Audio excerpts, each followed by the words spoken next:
Hello everyone, welcome back to doctor Amit IAS academy. हमारा one topic page की lecture series चल रही है और आज का हमारा ज्योग्राफी का लेक्चर है जिसमें हम ये 10 टॉपिक कवर करने वाले हैं। Firstly, wild life of Gujarat.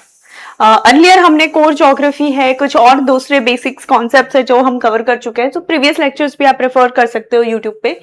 Then mineral salts industry and coral reefs of coastal Gujarat, classification of rocks and soil types of India and Gujarat, soil conservation technique, local and seasonal winds, dry farming system, social and agroforestry, industrial and economic corridors of India, inland waterways and transport networks, demographic dynamics of India, distribution density, age, sex, SC/ST, religion, language, literacy, population policy, migration and urbanization। ये सारे ही topic जो है mains में cover होते हैं, mains के syllabus में है एंड मोस्ट इंपॉर्टेंटली इस पे questions GPSC time and again पूछती रहती है। So that's why this topics become equally important. Wild life of Gujarat की अगर हम बात करते हैं तो जो गुजरात है 3 बायोजियोग्राफिक जोन्स में डिवाइडेड है। पहला तो है आपका सेमी एरिड गुजरात रजवाड़ा, फिर है आपका डेक्कन पेनिनसुला और फिर आता है आपका ये वेस्ट कोस्ट। तो ये आपका सेमी एरिड, आपको पता है कि यहाँ पे जो है पूरा रण है, डेजर्ट पूरा एरिया है, सलाइन नेचर है, ठीक है। ये है आपका जो डेक्कन पेनिनसुला और यहाँ पे आता है आपका साउदर्न कोस्ट, ठीक है। तो यहाँ पे गुजरात की अगर हम ओवरऑल वेजिटेशन की बात करें तो आपको ड्राई, जैसे कि आपका गिर फॉरेस्ट है, गिर वाइल्ड लाइफ सेंचुरी है, तो यहाँ पे आपको ड्राई डेसिडियस फॉरेस्ट भी मिल रहा है। यहाँ पे अगर आप जाते हैं तो यहाँ पे साउथ गुजरात में आपको सूरत, वलसाड़, व्यारा, नवसारी, डांग या तापी ऑल्सो यहाँ पे आपको हैवी फॉरेस्ट, डेंस फॉरेस्ट देखने को मिलते हैं। यहाँ पे आपको जाते हो तो एग्जैक्टली आपको पूरा डेजर्ट देखने को मिलता है with little bit of shrubs इस एरिया में। सो ओवरऑल अगर हम गुजरात की बात करते हैं तो मरीन लाइफ से लेके वाइल्ड लाइफ तक सब कुछ है, ठीक है। लेकिन नेशनल पार्क्स कितने हैं, वाइल्ड लाइफ सेंचुरीज कितनी हैं और ये लोग क्या क्या, ये जगहों पे कितनी इंपॉर्टेंस है। तो जो सबसे इंपॉर्टेंट है हमारा है गिर नेशनल पार्क, जो कि जूनागढ़, गिर सोमनाथ के एरिया में आता है। पूरे एशिया में यहाँ पे एशियाटिक लायंस सिर्फ यही आपको देखने को मिलने जाते हैं। ड्राई डेसिडियस फॉरेस्ट है और थॉर्न फॉरेस्ट है, ठीक है। जो हिंदी में जैसे हम बागड़ कहते हैं वो यहाँ पे आपको देखने को मिलती है। पॉपुलेशन की अगर हम बात करें तो लायन की जो पॉपुलेशन है वो इंक्रीज हो रही है, ठीक है। 2020 एस्टिमेट की अगर हम बात करें तो 674 एनिमल्स जो है इस ग्रेटर गिर लैंडस्केप में आपको देखने को मिलते हैं। यहाँ पे लेपर्ड्स भी है, दूसरे एनिमल्स भी है। ये एक पूरा मैप है जहां पे डिफरेंट वाइल्ड लाइफ सेंचुरीज है, ठीक है। नेशनल पार्क है आपका ब्लैक बक नेशनल पार्क है, बांसदा नेशनल पार्क है, गिर नेशनल पार्क है और यहाँ पे है आपका marine gulf of Kutch national park, ठीक है। Apart from that there are many other wildlife sanctuaries, okay, which you can go through it. तो सबसे पहले आपका Gir national park and sanctuary Junagadh में है, only home of the Asiatic lion. Then you have marine national park, India का पहला national park है, जामनगर में है, ठीक है। ब्लैक बक नेशनल पार्क विलावट भावनगर में है। यहाँ पे blackbuck wolf, world's largest harrier roost है यहाँ पे। वांसदा नेशनल पार्क लेपर्ड्स के लिए जाना जाता है, ठीक है। मॉइस्ट डेसिडियस टीक फॉरेस्ट आपको यहाँ पे देखने को मिलेगा। फिर है wild ass sanctuary little Rann, तो यहाँ पे जो वाइल्ड एस है उनका it is a home of Indian wild ass. Surendranagar का भी कुछ एरिया इसमें कवर होता है और Kutch desert wildlife sanctuary है। फ्लेमिंगो सिटी कहा जाता है इसको, फ्लेमिंगो का ब्रीडिंग ग्राउंड भी है। The run and wild ass, ठीक है। तो वाइल्ड एस सेंचुरी की अगर हम बात करें तो लिटिल रन ऑफ जो कच्छ है, यहाँ पे जो इंडिया का वाइल्ड एस है जिसको ये उसका नेम है इक्विस हेमिनस खुड़कर लोकली यहाँ पे कहा जाता है। तो ये इंडिया की largest wildlife sanctuary by area कहा जाता है।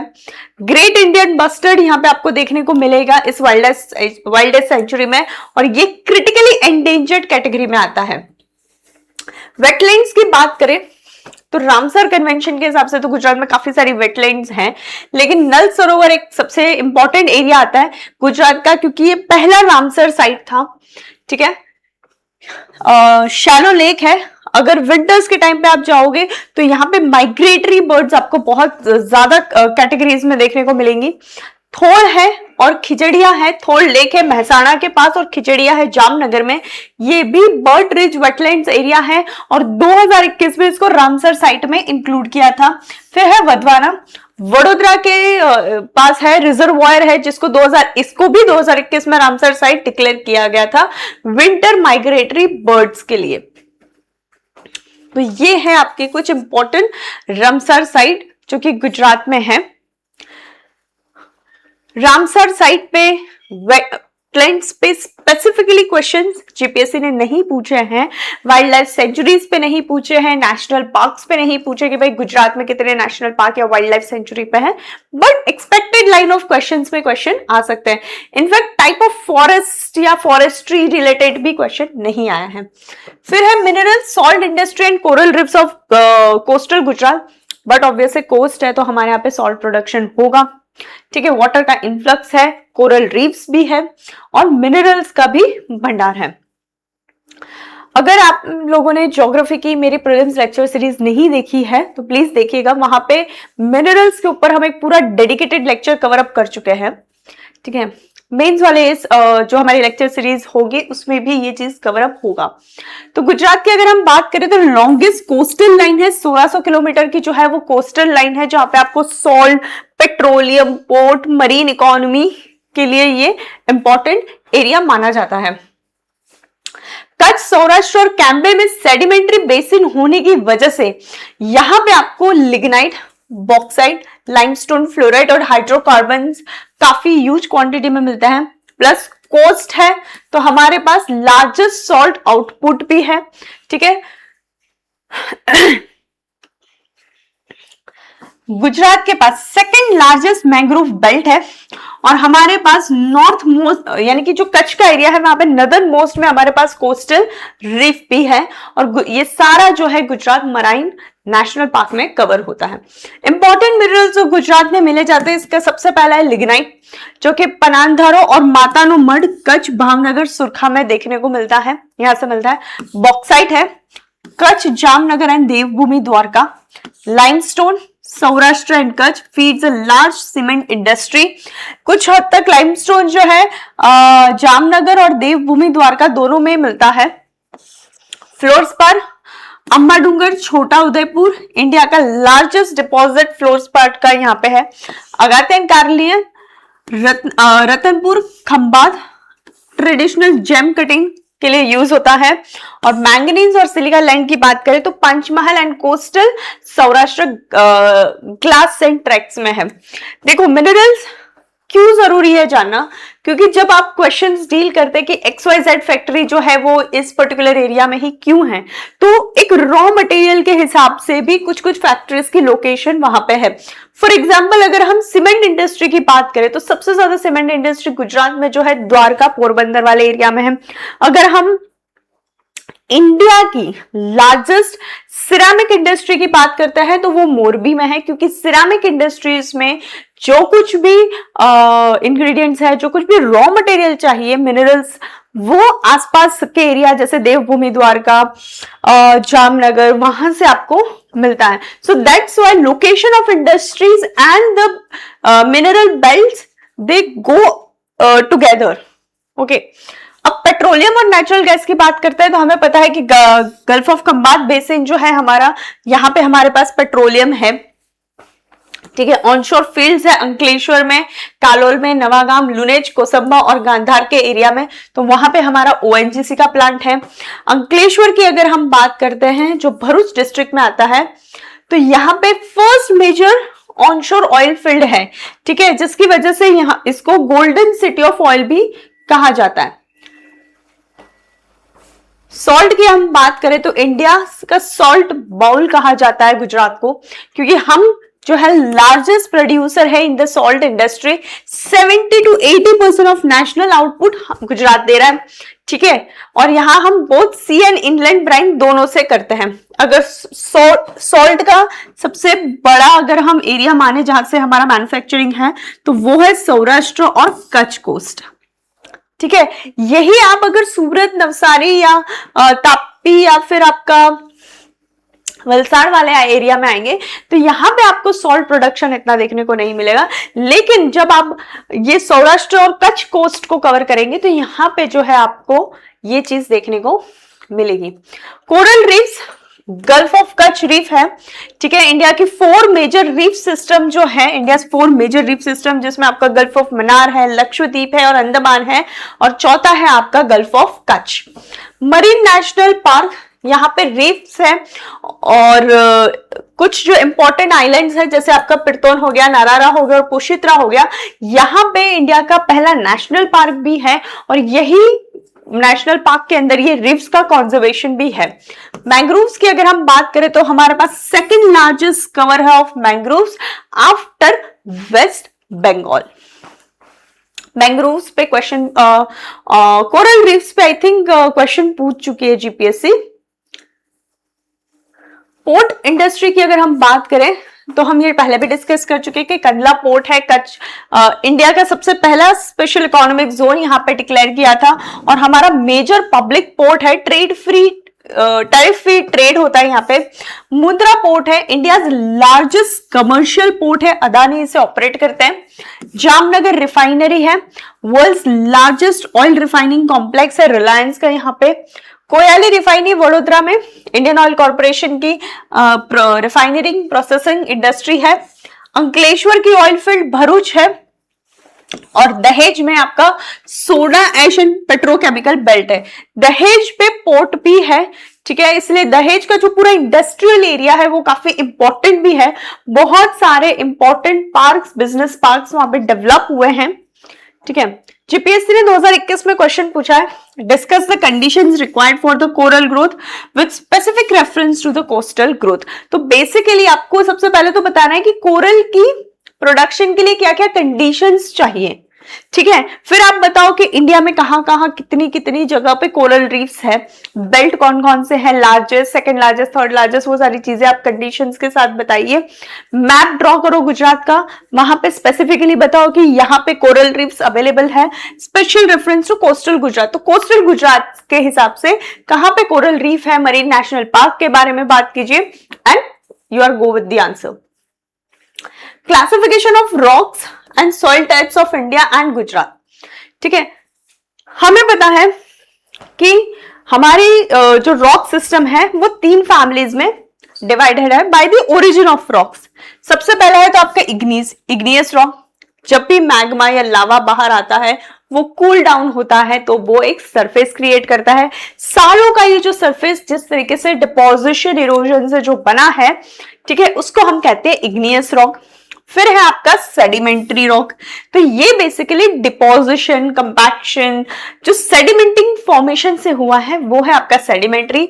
और मेटामॉर्फिक रॉक जो है आपका, जो प्री एग्जिस्टिंग रॉक थे, चाहे वो सेडिमेंट्री हो या इग्नियस हो, हीट और प्रेशर से जो बना है वो है आपका मेटामॉर्फिक रॉक। तो इन 3 रॉक्स में जो है हमारा पूरा रॉक सिस्टम डिवाइडेड है। अब हमें पूरी रॉक साइकिल पता है, ठीक है, कि इग्नियस से सेडिमेंट्री और सेडिमेंट्री से मेटामॉर्फस, ये सारी चीजें कैसे बनती है। ठीक है, कैसे जो वेदर है इन पे इंपैक्ट करता है, हीट प्रेशर किस तरीके से मेटामॉर्फिक रॉक को डेवलपमेंट करने में इंपैक्ट करती है। सॉइल का जो है वो कैसे बनती है, ठीक है, बायोलॉजिकली जो एक्टिव टॉप मोस्ट लेयर है, जो ये 3 पैरेंट रॉक से, डिपोजिशन से, विदरिंग से, अलग अलग साइक्लिंग से जो टॉप लेयर फॉर्म होता है उसको हम सॉइल कहते हैं। तो 3 टाइप के हमारे जो रॉक है, इग्नियस रॉक सॉलिडिफाइड मैग्मा है। ठीक है, इसमें भी हमारे पास, हमें पता है कि जो मैग्मा का फॉर्मेशन, जब भी वोल्केनिक इरप्शन होता है तो अलग अलग फॉर्मेशंस होते हैं। तो इंट्रूसिव होते हैं और एक्सट्रूसिव होते हैं। तो इंट्रूसिव होते हैं वो प्लूटोनिक होते हैं, slow cooling at the depth, जिससे ग्रेनाइट बनता है फॉर एग्जाम्पल, और वोल्केनिक जो एक्सट्रूसिव होते हैं, यानी कि जो सरफेस पे जल्दी से फास्टली कूलिंग होता है, तो वो बेसाल्टिक रॉक में डेवलप होता है। क्रिस्टलिन होते हैं, कोई स्ट्रेटा नहीं होते, usually there are no fossils seen over here. Sedimentary या मेटामॉर्फस रॉक की बात करें तो ये डिपॉजिटेड सेडिमेंट्स है, इसमें आपको कलरिंग का भी मिलेगा, लेयरिंग देखने को भी मिल सकती है, क्योंकि सेडिमेंटेशन से बन रहा है। सैंडस्टोन, लाइमस्टोन, शेल गैस, कोल, ये सब सेडिमेंट्री रॉक में आपको देखने को मिलेंगे। मेटामॉर्फिक तो ये रिक्रिस्टलाइज है due to the heat and pressure system. यहाँ पे आपको मार्बल है, स्लेट है, ग्रेनाइट है, इग्नेसिस है, ये सारी चीजें आपको मेटामॉर्फिक रॉक में देखने को मिलती है। मेजर सॉइल्स ऑफ इंडिया की हम बात करें तो आईकर जो है, इन्होंने 8 सॉइल्स मेजरली हमें बताई है। पूरा सॉइल मैप है यहाँ पे, ठीक है। अलूवियल सॉइल, आप इस पूरे मैप को पढ़ सकते हो कि अलूवियल सॉइल जो आपका नॉर्दर्न प्लेन्स है, यूपी पंजाब का जो एरिया है, बिहार है, to some extent Assam, Sikkim, West Bengal, पूरा अलूवियल सॉइल है। ब्लैक सॉइल की अगर हम बात करते हैं तो आपका Gujarat, Madhya Pradesh, Maharashtra majorly black soil में चलता है। Red soil most of your southern part of India, ठीक है, जैसे कि आपका कर्नाटका हो गया, यहाँ पे आपका कुछ पार्ट जो है आपका आंध्र प्रदेश, तेलंगाना का भी कह सकते हो, थोड़ा बहुत तमिलनाडु मेजरली, लेकिन जो केरला और गोवा की कोस्ट है, इनफैक्ट जो कोस्टल एरिया है आपका पूरा इंक्लूडिंग कर्नाटका एंड महाराष्ट्र, उसमें आपकी आती है लेटेराइट सॉइल। आपकी डेजर्ट सॉइल राजस्थान में है, कुछ कुछ कच्छ का एरिया भी आप इसमें कवर कर सकते हो, और माउंटेन सॉइल तो भाई आपका पूरा हिमालय हो जाएगा, ठीक है। तो अलूवियल सॉइल अगर हम बात करें तो 40% of India land is under the alluvial soil. बहुत ही फर्टाइल लैंड है, पोटैश और लाइम रिच है, नाइट्रोजन जो है वो पुअर है, ठीक है। इंडो गंगेटिक और कोस्टल प्लेन्स पूरा जितना है यहाँ पे आपको अलूवियल सॉइल मिलता है। 2 पार्टों में अलूवियल सॉइल डिवाइडेड है, आपका खादर और बांगर, यानी कि ओल्ड वन। खादर यानी कि रिवर का जो नया डिपोजिशन आता है, that is a new one, and the older one is भांगर। ब्लैक सॉइल की अगर हम बात करें, ठीक है, बेसाल्टिक लावा से फॉर्मेशन होती है इसकी, क्ले होती है, मॉइस्चर रिटेंशन कैपेसिटी इसकी ज्यादा होती है, सेल्फ प्लोइंग टेक्निक है, क्रैक्स बन जाते हैं इसके, ठीक है, इसलिए कॉटन के लिए ये काफी उपयोगी सॉइल है। लाइम, आयरन, मैंगनीज में ये रिच है, ठीक है, hence ideal for cotton. Gujarat की अगर हम सॉइल की बात करें तो हमारे पास ब्लैक कॉटन और अलूवियल सॉइल है गुजरात में। We have sandy soil, we have saline soil, थोड़ी बहुत हिली एरिया में माउंटेन सॉइल भी आपको देखने को मिलेगी, for example Dangs and all, and laterite soil भी देखने को मिलती है। ब्लैक कॉटन सॉइल की बात करूं तो सौराष्ट्र प्लेटू, सेंट्रल गुजरात में आपको ये देखने को मिलेगी, जैसे कि कानम प्रदेश और ये सब है। डेक्कन में बेसाल्टिक लावा की वजह से ही है, और यहाँ पे सबसे ज्यादा जो है कॉटन और ग्राउंडनट की खेती ज्यादा होती है। अलूवियल सॉइल की मैं बात करते हैं तो सेंट्रल और सदर्न प्लेन्स, गुजरात के सदर्न प्लेन्स में हमको अलूवियल सॉइल देखने को मिलती है, काफी फर्टाइल सॉइल होती है। साबरमती, माही, नर्मदा एंड तापी, ये रिवर्स जहां जहां से जा रही हैं उस बेल्ट में आपको अलूवियल सॉइल देखने को मिल रही है। टोबैको, शुगरकेन, बनाना और पैडी की ग्रोथ के लिए सबसे इंपॉर्टेंट सॉइल है गुजरात में। सॉइल पढ़ रहे हैं तो सॉइल इरोजन भी होगा, डिग्रेडेशन भी होगा और उसका सोल्यूशन भी होगा। तो सॉइल इरोजन, इस आंसर को नेचुरल एंड ह्यूमन, दो इसमें आप इस आंसर को डिवाइड कर सकते हो, क्योंकि हमारी सॉइल इरोजन के लिए हम भी रिस्पॉन्सिबल है, नेचुरल एक्टिविटीज भी रिस्पॉन्सिबल है, माइनिंग हो गया, एक्सटेंसिव फार्मिंग हो गई, बहुत सारी चीजें। और नेचुरली तो बट ऑब्वियस है, विंड इरोजन है, वाटर इरोजन है, ठीक है, तो शीट है, रिल एंड गुली इरोजन हो रहा है, जैसे कि आपका चंबल है, यहाँ पे बैडलैंड रवाइन डेवलप हो चुकी है। गुजरात की बात करें तो माही, साबरमती और चंबल वैलीज है। चंबल तो आपका एमपी वाला एरिया, बट माही और साबरमती का जो एरिया है यहाँ पे काफी ज्यादा वाटर इरोजन की वजह से सॉइल डिग्रेडेशन देखने को मिला है। फिर है आपका विंड इरोजन, टॉपमोस्ट सॉइल जो लूज सैंडी सॉइल होती है वो इरोड हो जाती है, specifically in the areas of Kutch and north Gujarat, क्योंकि यहाँ पे डस्ट स्टॉर्म्स और ये सारी चीजें होती रहती है। बाकी अदर डिग्रेडेशन तो ये ह्यूमन लेड डिग्रेडेशन ही है, ओवर इरिगेशन हो गया आपका, ठीक है, कोस्टल इंक्रीज हो गया, वाटर लॉगिंग हो रही है, आपका एक्सटेंसिव डेवलपमेंट है, ये सारी चीजें भी सॉइल को खराब करती है। तो सॉइल कंजर्वेशन के मेजर्स होंगे, यस, काउंटर बडिंग, ठीक है, जिसके काउंटर डेवलप करते हैं जिसकी वजह से स्लो रन ऑफ होगा, टेरेसिंग, हिल्स बना रहे हैं हम, ठीक है, सो दैट इरोजन की जो स्पीड है वो कट होगी, ये मोस्टली हिली एरियाज में होता है। शेल्टर बेल्ट्स, जो आपकी खेती की जमीन है या जो भी जमीन है उसके आसपास बहुत सारे ट्रीज लगा के एक प्रोटेक्टिव एरिया डेवलप करना चाहिए। For example in the Kutch and the north Gujarat गली प्लगिंग या चेक डैम्स बनाइए, सो दैट जो गली इरोजन के थ्रू वो हो रहा है वो नहीं होगा सॉइल का। Crop rotation and crop cover the crops, अब जैसे कि जहां पे पेडी एक्सटेंसिवली ग्रो हो रही है, फॉर एग्जाम्पल पंजाब, ठीक है, कि इन लोगों ने बहुत टाइम तक पैडी ग्रो किया, तो वाटर लॉगिंग की वजह से क्या हो रहा है, सॉल्ट अप डिपोजिशन हो रहा है, तो उसके लिए फिर हम जिप्सम यूज करें, बट इवेंचुअली आपके सॉइल तो खराब हो रही है, तो आप क्रॉप रोटेशन कीजिए ताकि सॉइल डिग्रेड ना हो। एफॉरेस्टेशन एंड काउंटर प्लोइंग, ठीक है, ये भी एक टेक्निक है। 2019 में रॉक्स के क्लासिफिकेशन को लेके जीपीएससी ने क्वेश्चन पूछा था। देखो ये जो एरिया ना, जो आज वाले टॉपिक से, यहां से कुछ जीपीएससी क्वेश्चन पूछती रहते हैं, सो प्लीज इसको ओटीपी तो है ही आपका वन टॉपिक पेज, लेकिन इन डिटेल भी इसको अच्छे से पढ़िएगा। Wind system again very important, क्योंकि ज्योग्राफिकल कंडीशन समझने के लिए विंड समझना बहुत जरूरी है। तो हम यहाँ पे लोकल एंड सीजनल विंड्स देख रहे हैं। परमानेंट विंड्स हम अच्छे से पढ़ चुके हैं, आपकी ईस्टर्लीज है या वेस्टर्लीज है, ठीक है, किसी भी जगह पे एयर मासेस परमानेंटली अगर जहां पे सिस्टम डेवलप हो रहा है उससे जो विंड सिस्टम होती है उसको हम परमानेंट विंड सिस्टम कहते हैं, जैसे कि आपकी जेट स्ट्रीम्स हो गई, ईस्टर्लीज है, वेस्टर्लीज है, क्योंकि वो बहुत लंबे समय तक जो एयर मासेस वहां पे जनरेट हुए हैं उसकी वजह से वो विंड सिस्टम जो है डेवलप हुई है।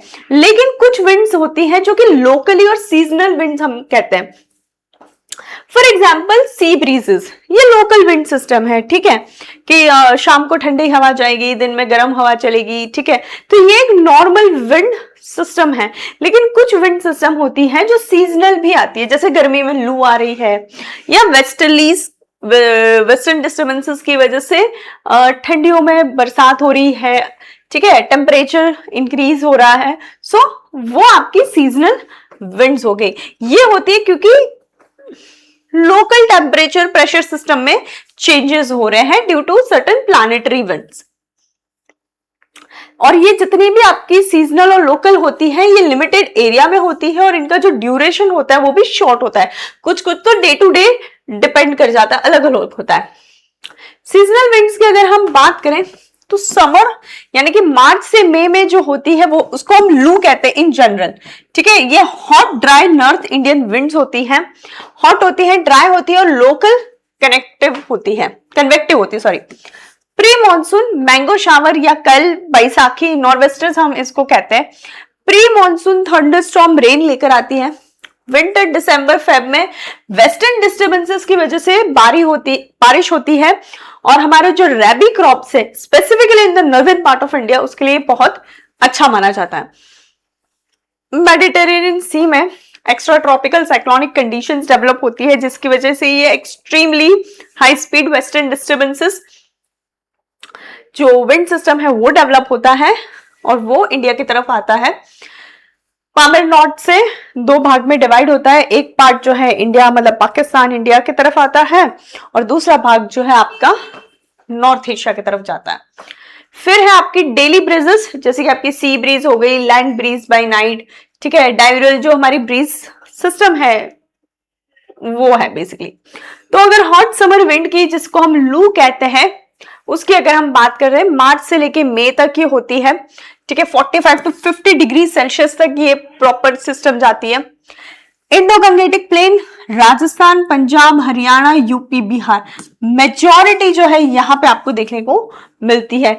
गुजरात की अगर हम बात करें तो कच्छ का जो एरिया हो गया, बनासकांठा, साबरकांठा, जो आपके राजस्थान से बॉर्डर वाले एरियाज हैं वहां पे ये टेम्परेचर यहां तक जाता है ठीक है, बाकी जगह इतना नहीं होता है। Pre monsoon showers, mango showers, basically pre monsoon showers होते हैं जो कि अप्रैल मई में कोस्टल एरियाज हैं, केरला, कर्नाटका, यहाँ पे आपको सबसे ज्यादा देखने को मिलते हैं। मैंगो शावर्स क्यों कहते हैं? क्योंकि मैंगो की रिपनिंग, मैंगो को पकने के लिए ये जो है विंड सिस्टम, ये जो हल्की सी शावरिंग होती है ये जरूरी होती है। ऑल्सो फॉर द कॉफी, तो इसीलिए कर्नाटका में चेरी ब्लॉसम कहा जाता है इसको फॉर द कॉफी के लिए, क्योंकि कॉफी पे भी फूल लगना शुरू हो जाते हैं। फिर होता है आपका काल बैसाखी या नॉर्थ वेस्टर, ठीक है। अप्रैल मई में वेस्ट बंगाल, असम, बिहार में इवनिंग में थंडर स्टॉर्म्स होती है और हल्की फुल्की बारिश होती है। इसको असम में बारडोली चिराहा भी लोकली कहा जाता है। वेस्टर्न डिस्टर्बेंस, मेडिटेरियन सी में आपकी extra tropical cyclonic system generate होती है जो कास्पियन सी से होते हुए ईस्टर्न पार्ट में जाती है, ठीक है। लेकिन मैंने बताया था पामिर नॉट आता है बीच में, इसलिए ये दो भागों में डिवाइड हो जाती है। एशिया के ऊपर पार्ट में जाती है और फिर कुछ पार्ट जो है वो पाकिस्तान और इंडिया में आती है। डायरेनल ब्रीज आपकी सी ब्रीज है, cooler sea to warmer land वाली जो सिस्टम है, जो आपका कोस्टल एरिया है गुजरात का, Saurashtra, Kutch, even the southern Gujarat का जो कोस्टल एरिया है, यहाँ पे आपको ये सी ब्रीज फील होती है। लैंड ब्रीज दिन में जो है आपकी अर्थ का जो सरफेस है वो गर्म होता है, तो इवेंचुअली रात को जो है वो गर्म हवा चलती है और ठंडी हवा नीचे आती है, तो you know the breeze system. और वैली ब्रीज दिन में जो है ऑब्वियसली टॉप पार्ट जो वैली का है वो गर्म होता है और नीचे ठंडा होता है। रात को इसलिए ठंडी हवा जो है वैली की तरफ से नीचे आती है और यहाँ जो वैली का जो नीचे वाला पार्ट है जो गर्म हुआ होता है वो ब्रीजिंग बन के ऊपर जाती है। अगर हम ये पूरा आपका रीजन वाइज जो है कौन सी विंड है और उसका इफेक्ट क्या है, वी हैव डिस्कस दिस। 2023 में जीपीएससी ने मेंस में क्वेश्चन पूछा था that what do you understand by western disturbances, discuss its role in influencing the climate in India. Very easier question. Western disturbances कैसे जनरेट हो रहे हैं, ठीक है, पूरा मैप बनाइए आप एशिया और यूरोप का, बताइए कि वेस्टर्न डिस्टर्बेंस मेडिटेरियन सी पे जनरेट हो रहे हैं, किस तरीके से वो इंडिया में आ रहे हैं, पामिर नॉट बताइए, and then how it is influencing the climate in India, तो उसके बारे में डिस्कशन करना है। Dry farming system, social and agro forestry. What is this dry farming? बहुत सिंपल है, वो एरियाज जहां पे रेनफॉल डेफिसिट एरिया है, आज भी मॉइस्चर रिटेंशन कैपेसिटी पे काम करते हैं, सीजनल रेनफॉल पे चल रहे हैं, कैनाल सिस्टम ज्यादा डेवलप नहीं हुई है, तो यहाँ पे जो फार्मिंग होती है उसको हम ड्राई फार्मिंग कहते हैं, ठीक है। ये लोग इरिगेशन है या इन सब चीजों पे डिपेंडेंट नहीं है, सीजनल रेनफॉल पे डिपेंडेंट है, जो पानी आ गया तो ठीक है। तो यहाँ इंडिया में बहुत सारे ऐसे ड्राईलैंड टैक्स है, आपका राजस्थान है, गुजरात है, some areas of Maharashtra also, ठीक है, पंजाब है। देखो यहाँ पंजाब में तो चलो नदियां हैं, बट जहां पे नदियां भी नहीं है, जो प्रॉपरली सीजनल रेनफॉल पे ही चल रहे हैं, वहां पे ये होती है dry farming, mostly in the Deccan प्लेटू, Rajasthan and Saurashtra Kutch belt of Gujarat. तो यहाँ पे जैसे ड्रॉट रेजिस्टेंट जो आपके क्रॉप होते हैं, मूंग है, रागी है, मिलेट्स जितने भी हैं, वो इस बेल्ट में उगाए जाते हैं। यहाँ पे हर ड्रॉप की कीमत है। तो ड्राई फार्मिंग में rainfall has to be below 750 mm, no assured irrigation, moisture conservation is central, अपने आप होता है, drought resistant crop, bajra, jowar, pulses, oil seeds ये सब लगती हैं, और डेक्कन, राजस्थान, सौराष्ट्र, कच्छ एरिया में चलता है। मॉइस्चर सेविंग टेक्निक इन लोग क्या क्या यूज करते हैं? Mulching, contour bunding, deep ploughing, fallowing, tank and pond storage, drip irrigation system, short duration की क्रॉप यूज करते हैं और ड्रॉट एस्केपिंग वेराइटीज लेकर आते हैं, ठीक है, ताकि अगर सूखा पड़ भी जाए तो इनको ज्यादा इंपैक्ट इनकी फार्मिंग सिस्टम को ना हो, और water shed treatment for the whole catchment area. Moisture conservation और वाटर शेडिंग की अगर हम बात करें तो ड्राई लैंड टेक्निक्स यूज होती है, मल्चिंग है, counter grading, budding, deep summer ploughing, following and use of drought resistant short duration seeds. Water shed management की अगर हम बात करें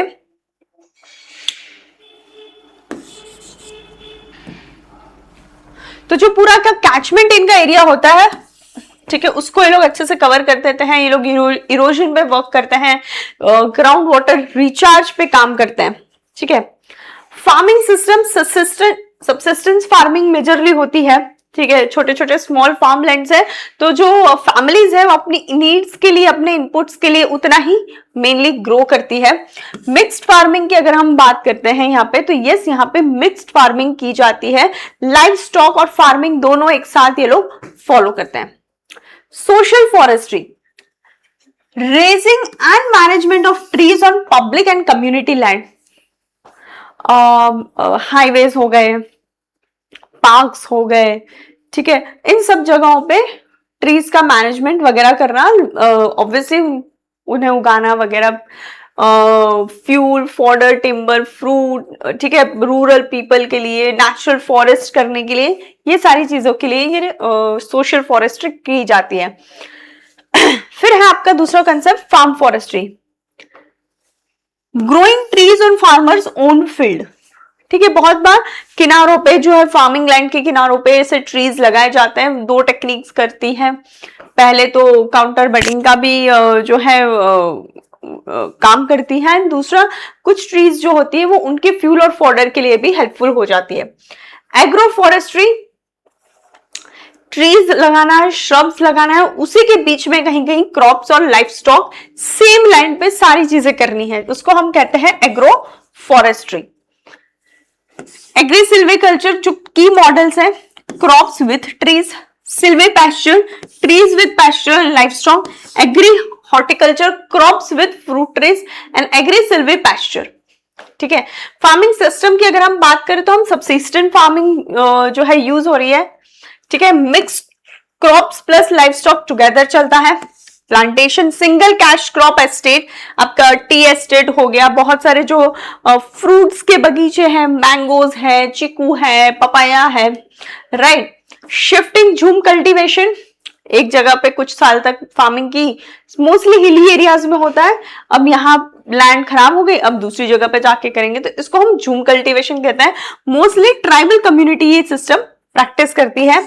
dairy and commercial farming market oriented है पूरी ये। Farm forestry, trees on own farm lands, community forestry, trees on common या waste lands, agriculture, silviculture, crops grown with trees, silvi pasture, trees with pasture and life stock and agri horticulture, crops with fruit trees. 2025 और 22 में इससे related GPSC question पूछ चुके हैं। 25 में पूछती है जीपीएससी की नेचुरल फार्मिंग यानी कि प्राकृतिक कृषि is not only essential for sustainable agriculture but also a boon for consumers health and environment. Discuss and suggest citizens role in natural farming initiative. तो पहले तो बताओ कि नेचुरल फार्मिंग है क्या, इसके कंपोनेंट्स क्या है, और एसेंशियल फॉर सस्टेनेबल एग्रीकल्चर कैसे, also a boon for consumer health and environment कैसे। Highlight the state of organic farming in India and the government policy regarding it. बहुत ही सिंपल था, ऑर्गेनिक फार्मिंग क्या है, इसकी क्या क्या टेक्निक्स है, बेनिफिट क्या है इंडिया में एज ऑफ नाउ, यानी कि 2022 में ऑर्गेनिक फार्मिंग कौन कौन से स्टेट्स में हो रही है, कितना प्रोडक्शन है, क्या क्या चैलेंजेस हैं एंड गवर्नमेंट पॉलिसी क्या क्या है।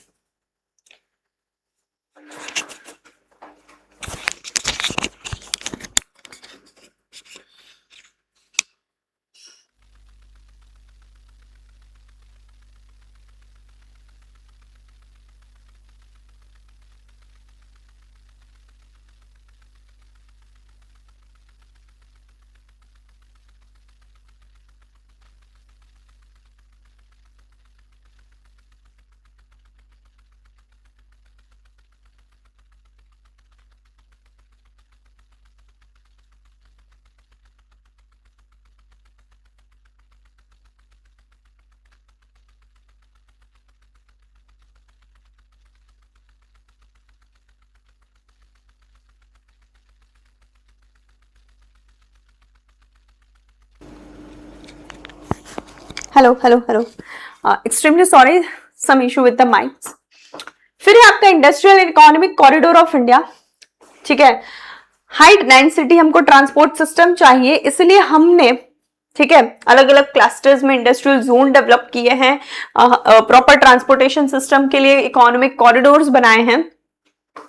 तो बेसिकली आपका इंडस्ट्रियल एंड इकोनॉमिक कॉरिडोर में मैन्युफैक्चरिंग को ध्यान में रखते हुए, स्मार्ट सिटीज को ध्यान में रखते हुए अलग अलग फ्राइट कॉरिडोर्स बनाने में आया है in order to attract the in investment and also in order to cut the logistic cost. ठीक है, national industrial corridor development programme है हमारे भारत का, implemented by national industrial corridor development corporation. ठीक है, यहाँ पे हमने अलग अलग डेडिकेटेड फ्राइट कॉरिडोर्स बनाए हैं। ऑल्सो 2021 की भारत सरकार की योजना है प्रधानमंत्री गति शक्ति national master plan, multi modal connectivity को लेके ये प्रॉपरली बेसिकली प्लान बनाया गया है। इसके 8 पिलर है, 13 एरियाज को ये जो है कवर अप करती है। जितने भी इकोनॉमिक कॉरिडोर्स हैं या फ्राइट कॉरिडोर्स हैं, सबका मेन पर्पस है कि ट्रांसपोर्टेशन कॉस्ट कम हो, लॉजिस्टिक कॉस्ट कम हो और जल्दी से जल्दी हमारा जो भी प्रोडक्ट है वो उसके डेस्टिनेशन तक पहुंचे, इसीलिए ये सारे मॉडल्स डेवलप किए गए हैं। कॉरिडोर की अगर बात करें तो दिल्ली मुंबई कॉरिडोर है जो कि वेस्टर्न डीएफ से ऑपरेट करता है। Amritsar to Kolkata eastern dedicated freight corridor, Chennai to Bangalore, Bengaluru to Mumbai economic corridor and Vizag to Chennai east coast पे। एनआईसीसीडी इसको देखता है, डेडिकेटेड फ्राइट कॉरिडोर है ईस्टर्न एंड वेस्टर्न इंडिया को कनेक्टेड करते हुए। गोल्डन कॉरिडोर है, रोड कॉरिडोर है, पूरा north south east west India को कनेक्ट कर रहा है। प्रधानमंत्री गति शक्ति नेशनल मास्टर प्लान है, Bharatmala road and Sagarmala port linkages programme. ये सारी चीजें जो है ये करंट अफेयर नहीं है, अब ये इवेंचुअली हमारी इकोनॉमिक जोन का पार्ट बन चुकी है। तो ये आई एम श्योर भारतमाला है या सागरमाला है, इसे आए हुए भी 7-8 साल हो चुके हैं। तो I am sure you must have studied this, इनके इंपॉर्टेंस। भारतमाला है पूरी रोड कनेक्टिविटी स्कीम है और सागरमाला है पोर्ट कनेक्टिविटी स्कीम है। ठीक है, तो इसके क्या क्या बेनिफिट्स हैं इसे आप एक बार देख लीजिएगा। दिल्ली मुंबई इंडस्ट्रियल कॉरिडोर 2007 में था, इंडिया जापान कोलैबोरेशन से हमने ये जो पूरा बिल्ड किया है, पूरा जो हमारा corridor western dedicated freight corridor है, दादरी नियर दिल्ली से लेके जवाहरलाल नेहरू पोर्ट तक 6 स्टेट्स को इन्फ्लुएंस करता है, UP, Haryana, Rajasthan, Madhya Pradesh, Gujarat and Maharashtra. Another dedicated जो कॉरिडोर है अमृतसर कोलकाता, ठीक है, पंजाब, हरियाणा, यूपी, बिहार, झारखंड एंड वेस्ट बंगाल तक को कवर करता है। चेन्नई बेंगलुरु कॉरिडोर, ठीक है, तमिलनाडु, कर्नाटका एंड आंध्र प्रदेश। इंडिया का मैप है जहां पे ये आपके सारे इंडस्ट्रियल कॉरिडोर्स हैं। Kindly go through this. हमारे जो कुछ इंपॉर्टेंट है वो दिल्ली मुंबई है, अमृतसर से कोलकाता है, फिर यही इसी कोलकाता से वाइजैक है, मुंबई से बेंगलुरु है। तो ये सारे इंपॉर्टेंट हमारे इंडस्ट्रियल कॉरिडोर्स है। Kindly go through it. Dedicated freight corridors, ठीक है, as of now Ludhiana in Punjab to दनकपुर नियर कोलकाता, ये मेनली रन कर रहा है, जो coal, steel and food grain ले जा रहा है। यह है eastern dedicated freight corridor. Similarly western India के लिए भी है। गोल्डन कॉरिडोर है आपका नेशनल हाईवे डेवलपमेंट प्रोग्राम है। आपका यमुना एक्सप्रेस है, रिसेंटली मुंबई टू दिल्ली तक का जो एक नेशनल हाईवे प्लान है। सो इसी तरीके से सारे ये प्लान्स हैं और सबका मेन पर्पस है to reduce the economic cost. Expected gains, lower the logistic cost as a share of GSDP, plug and play smart industrial cities, export competitiveness via port linkages. जितना आप पोर्ट के साथ link करोगे highways को, आपकी export competitiveness बढ़ेगी। Balance region and employment growth, ये obvious parallel चलता है ये सब कुछ। गुजरात में अगर हम बात करें तो ढोलेरा स्पेशल इन्वेस्टमेंट रीजन हमने डेवलप किया है, which is our first DMIC greenfield node. फिर हमारे पास वेस्टर्न डेडिकेटेड फ्राइट कॉरिडोर है जो स्टेट के थ्रू जाता है। आपका कंडला एंड मुंद्रा पोर्ट्स है। मंडल बेचाजी ऑटो हब है, पोरबंदर कॉरिडोर एंड है। सो हमारे पास इंडस्ट्रियल ग्रोथ के लिए सारी चीजें प्रेजेंट है। Inland waterways and transport network, जैसे हमारा रोड नेटवर्क है, फ्रेट कॉरिडोर्स है, उसी तरह हमारे इनलैंड रोड्स, वाटरवेज के थ्रू भी हमारा जो है पूरा सागरमाला योजना के थ्रू, पूरा मैरीटाइम के थ्रू हम कनेक्टेड हैं। इनलैंड वाटरवेज की अगर हम बात करें तो 1986 में ये अथॉरिटी बनी थी, ठीक है, जो नेशनल वाटरवेज को कनेक्ट करती है।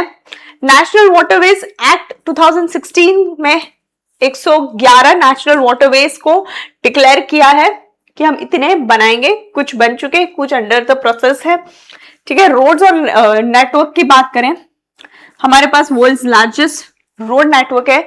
वी हैव नेशनल हाईवेज और डिफरेंट अलग अलग हाईवेज, जैसे कि यमुना एक्सप्रेस वे है आपका, रिसेंटली मुंबई दिल्ली है, गोल्डन क्वाड्रिलेटरल है, ये सारी जो है डेवलप हो रही है।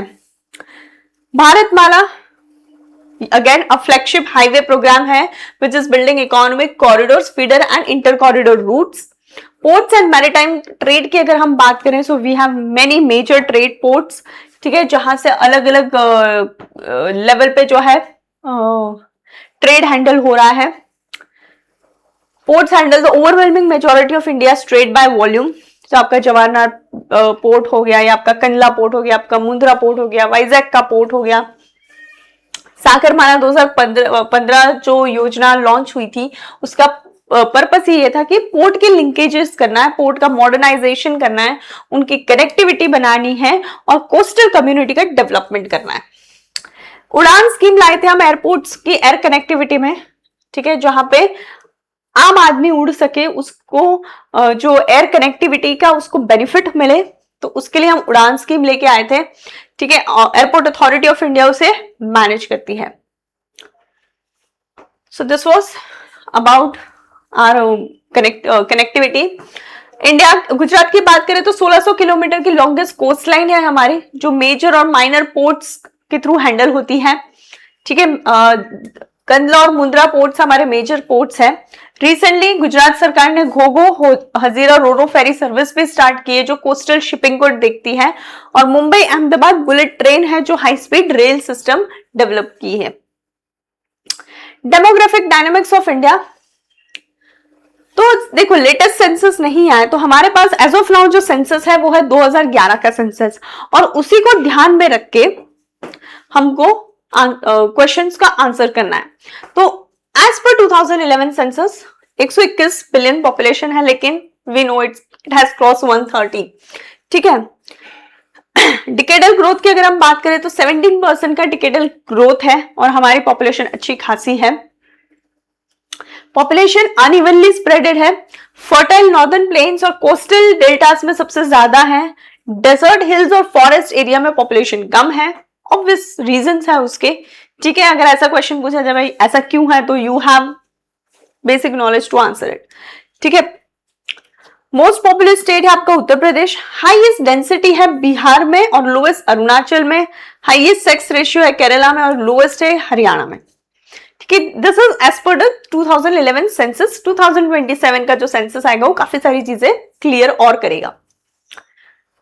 डिस्ट्रीब्यूशन एंड डेंसिटी की अगर हम बात करें तो कॉन्सेंट्रेशन आपको Indo Gangetic planes, eastern western coastal planes और रिवर डेल्टास में आपको ज्यादा मिलेगा, क्योंकि फर्टाइल सॉइल है, वाटर और इंडस्ट्री को सपोर्ट करने के लिए चीजें प्रेजेंट है। स्पार्स जोन है आपका Thar desert of Rajasthan, Himalayas and north eastern hills and forested hills, जैसे आपके वेस्टर्न घाट्स वगैरह हो गए। एज सेक्स रेशियो की बात करूं तो नेशनल सेक्स रेशियो 2011 के हिसाब से 943 फीमेल्स पर 1000 मेल्स है। केरला में सेक्स रेशियो हाईएस्ट और हरियाणा में लोएस्ट है एज पर 2011 का सेंसस। चाइल्ड सेक्स रेशियो की बात करें तो 0 to 6 का जो चाइल्ड एज का एरिया है 919 in 2011 from 927 in 2001. So it signals the son preference and sex selective practices. Social and cultural composition की अगर हम बात करते हैं तो स्केड्यूल कास्ट जो है 16% पॉपुलेशन होल्ड करती है, स्केड्यूल ट्राइब्स 8.6% इन 2011। 2011 में Hindu 79, Muslims 14.2, Christians 2.3 and six 1.7%। National population policy, तो हमारी जो भी पॉपुलेशन है, तो एनपीपी का पर्पस था कि 45 यानी 2045 तक हम एक पॉपुलेशन को स्टेबलाइज कर सकें। और हम हमारी पॉपुलेशन को स्टेबलाइज करने के लिए क्या क्या कर सकते हैं, काइंडली गो थ्रू दोस टेक्निक्स। गुजरात की अगर हम बात करते हैं तो एसटी जो है ट्राइबल बेल्ट में अच्छी खासी पॉपुलेशन है, 13 डिस्ट्रिक्ट है हमारी, Bhil, Rathwa, Dodia, Gamit, Chaudhary major tribal communities है। सेक्स रेशियो 919 है, चाइल्ड सेक्स रेशियो है 890, literacy rate 78% above the national level. Migration, urbanisation most important topic है, ठीक है, इस पे से भी जो जीपीएससी है वो क्वेश्चन पूछती रहती है, ठीक है। What see basically आपको इसमें यही पढ़ना है, what are the pull factors, what are the push factors and what are its impact। 4 type की हमारी माइग्रेशन सिस्टम है। पहली तो आपकी रूरल टू रूरल, जो कि सबसे ज्यादा लार्जेस्ट स्ट्रीम है, यहाँ पे विमेन है, ठीक है। फिर है आपकी rural to urban, drives the city and slum growth. Urban to urban, between towns and cities, तो ये मोस्टली होता है because of the work and employment opportunities. Urban to rural, smallest counter stream, बहुत कम होता है। और ये होता है पुश फैक्टर कि सिटीज में जॉब नहीं मिल रहा है, या लाइफस्टाइल मेंटेन नहीं हो पा रहा है, या महंगाई बढ़ गई है। तो रिसेंटली अगर आपने देखा होगा कि एलपीजी के प्राइसेस बढ़ने की वजह से या अनअवेलेबिलिटी की वजह से, for a very temporary purpose, temporary reason, temporary time period, Gujarat में बहुत, I don't know about other states, वहां पे भी शायद हुआ होगा, बट गुजरात में मोस्ट ऑफ जो लोग गांव से शहर आए थे फॉर द वर्क पर्पस, वो वापस फॉर टेम्पररी टाइम पीरियड गांव में गए थे। क्यों? क्योंकि वहां पे इतना गैस का शॉर्टेज नहीं था। स्पेशियल टाइप्स, तो ये बेसिकली है कि एक रीजन से दूसरे रीजन में पॉपुलेशन जो है माइग्रेट हो रही है, and for various push and pull factor, inter district, inter state and sometimes international also. Women की बात करें तो मैरिज लेड डिसीजन होता है, मेल की बात करें तो एम्प्लॉयमेंट अपॉर्चुनिटीज, बिजनेस डोमेन, ये सारे रीजंस होते हैं। इंपैक्ट की बात करें ऑन द सोर्स एरिया, तो रेमिटेंसेस रेज होगी in the rural incomes, but obvious है। Out migration of young man can leave an ageing population in the particular area. Feminist led farm होगा, feminisation of agriculture जिसे हम कहते हैं। इस पे जो है इकोनॉमिक सर्वे पे एक डेडिकेटेड चैप्टर भी आया हुआ है। डेस्टिनेशन की अगर हम बात करें तो ऑब्वियस है, जिस एरिया में जाएंगे वहां लेबर और स्किल्ड अनस्किल्ड लेबर्स दोनों लेबर मिलेंगे। हाउसिंग, वाटर सर्विसेज, स्लम्स बढ़ेंगे, इनफॉर्मल सेक्टर बढ़ेगा, एम्प्लॉयमेंट अपॉर्चुनिटीज थोड़ी बढ़ेगी भी, क्राइम रेट बढ़ेगा, एनवायरमेंटल इश्यूज भी आएंगे। अगर हम अर्बनाइजेशन का ट्रेंड देखें तो 2011 में 13.16% ये ट्रेंड बढ़ा है, यानी कि अर्बनाइजेशन, लोगों का रूरल टू अर्बन माइग्रेशन बढ़ा है। अब हमने स्कीम्स भी वैसे लाए हैं, स्मार्ट सिटी मिशंस, अमृत स्कीम्स, ये सारी स्कीम्स की वजह से भी जो है अर्बनाइजेशन का एक पुल फैक्टर है। गुजरात की अगर हम अर्बन फीचर की हम बात करें तो मोस्ट अर्बनाइज स्टेट है, 43% सिटीज जो है हमारी अर्बनाइज है। फास्टेस्ट ग्रोइंग सिटी अगर हम देखें तो सूरत है, यहाँ पे माइग्रेशन भी उतना ही फास्ट हो रहा है। Ahmedabad, Gandhinagar major urban area है, और स्मार्ट सिटीज में अहमदाबाद, सूरत और राजकोट आता है। माइग्रेशन की अगर हम बात करें तो यूपी, बिहार, उड़ीसा, राजस्थान से हम काफी ज्यादा जो है लेबर ड्रॉ करते हैं गुजरात में। टेक्सटाइल और डायमंड इंडस्ट्री सबसे ज्यादा लेबर फैच कर रही है। गिफ्ट सिटी जैसे एरियाज में स्किल्ड लेबर का कैच एरिया ज्यादा है, और रैपिड अर्बन ग्रोथ देखने को मिल रही है। 2025-19 एंड इफ आई रिमेंबर 2017-18 में भी जीपीएससी ने पुश और पुल फैक्टर्स पे क्वेश्चन पूछा था। 19 में जीपीएससी पूछती है what are the causes and consequences of interstate migration in India, discuss with suitable example. Interstate की ही यहां बात हो रही कि एक स्टेट से दूसरे स्टेट लोग क्यों जा रहे हैं, तो यहाँ पे rural urban, urban to urban ये सब डिस्कस नहीं करना है, इंटरस्टेट की बात हो रही है, ठीक है। बहुत स्पेसिफिकली क्वेश्चन पूछा है। 25 में जीपीएस से पूछती है impact of, examine the impact of migration as a challenge for ease of living in urban center and suggest a win-win model for both economic development and a healthy civic life. तीन part में question है. पहला तो impact of migration as a challenge for ease of living in urban areas. तो migration की वजह से urban area में जो ईज ऑफ लिविंग है वो कैसे एज अ चैलेंज है. Environmental reason, social security, crime rate, employment opportunities, XYZ. अब यहाँ पे आपको इकोनॉमिक मॉडल देना है, विन विन मॉडल देना है for economic development also and for a healthy civic life. यानी economy, employment and XYZ, healthy civic life, environment और हेल्थ के रीजंस सजेस्ट करने हैं. एक मॉडल बताना है कि कैसे ये इसको हम पॉजिटिव में कैसे लेके जा सकते हैं. Okay, so this was about today's topic. If you want any other topic to be discussed in the same format, आप हमें मैसेज कर सकते हैं. YouTube पे आप हमें कमेंट सेक्शन में बता सकते हैं, और कोई भी डाउट हो तो वो भी आप हमको कर सकते हैं. Next lecture will be on the polity part. So thank you and all the best.